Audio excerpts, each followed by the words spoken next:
When we say yoni, you must understand, the word yoni is describing the womb. In Sanskrit language, there is no equivalent word for a vagina because nobody ever thought on those lines.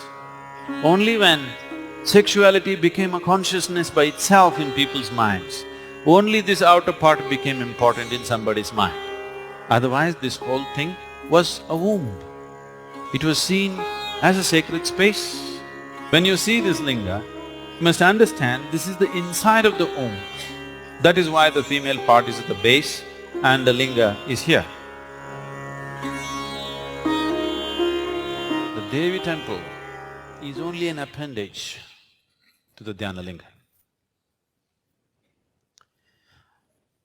When we consecrated Dhyana linga, this corner, the southwestern corner becoming the Devi temple was always on my mind. I think I spoke a couple of times.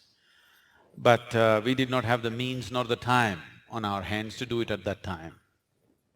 But it was essentially planned this way. The Dhyana linga is like a womb. It's the yoni of the Devi. When we say yoni, you must understand, the word yoni is describing the womb. In Sanskrit language and in most indigenous languages, there is no equivalent word for a vagina because nobody ever thought on those lines. They only thought of the womb as a whole, never thought of this part separately. Only when sexuality became a consciousness by itself in people's minds, only this outer part became important in somebody's mind. Otherwise, this whole thing was a womb. It was seen as a sacred space where all of us have to inhabit in the most crucial part of our making, the most crucial part of our making. When we have nothing in our hands, everything is in the hands of nature. At that time, that space protects us and makes us. So this was held as the most sacred space. And when you see the linga, this whole symbolism of linga and yoni, the Shakti and the Shiva principle, when you see this linga and the Avadiyar or the Shakti part of it, you must understand this is the inside of the womb. This view is of the inside of the womb. This is not outside. Always, wherever the Shakti and Shiva are presented, linga and yoni are presented, it is the inside of the womb that you are seeing, not outside. That is why the female part is at the base and the linga is here. So you are looking, when you enter the Dhyana linga space, you are in the inside of the womb. And he is inside the womb, that's how it is shown. Now, what we are doing here right now is the Devi temple is coming here. So this was always a part of this triangle.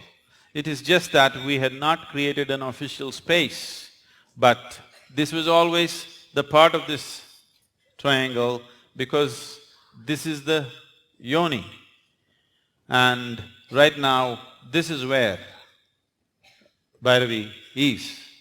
This is a complete system now.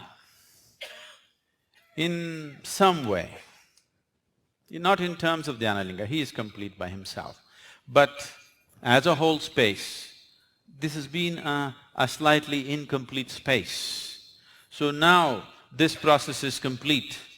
And now the first reverberation that happens out of this, which is the life-generating reverberation, it is just because two cells meet, life cannot happen. There is a reverberation, the first reverberation which is before the making of life. That reverberation is called spanda, and that is why the spanda hall is here.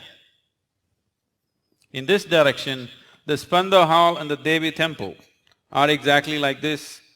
At that time, I had not spoken about building this temple.